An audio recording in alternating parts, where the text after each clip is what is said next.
So what we're going to do for this part is actually make this randomization section done, so it actually puts the sort of bullets all over the shop.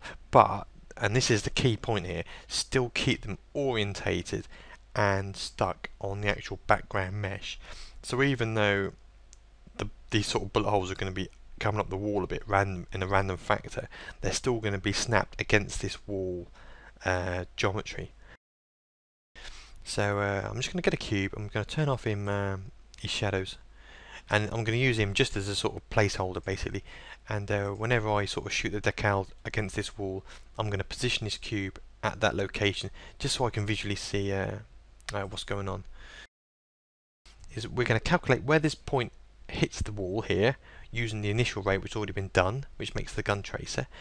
Then we're going to calculate a sort of a random position based on a sphere, and that will give a point, say here. And then we're going to calculate a new ray from the player to that point, and then we'll get a collision with this geometry again.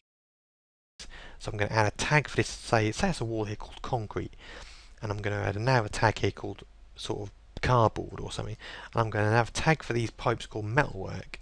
And then what we'll do, and sort of metalwork for the sort of lockers, then what we're going to do in the script, whenever these sort of bullets hit these walls, we'll be able to look at that tag, and if it's concrete, we'll be able to fire a certain particle, which is going to look like sort of bits of concrete splashing out.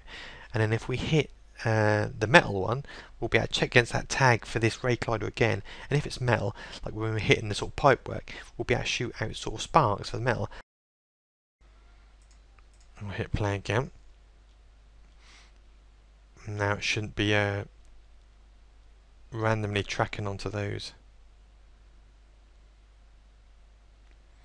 decals, so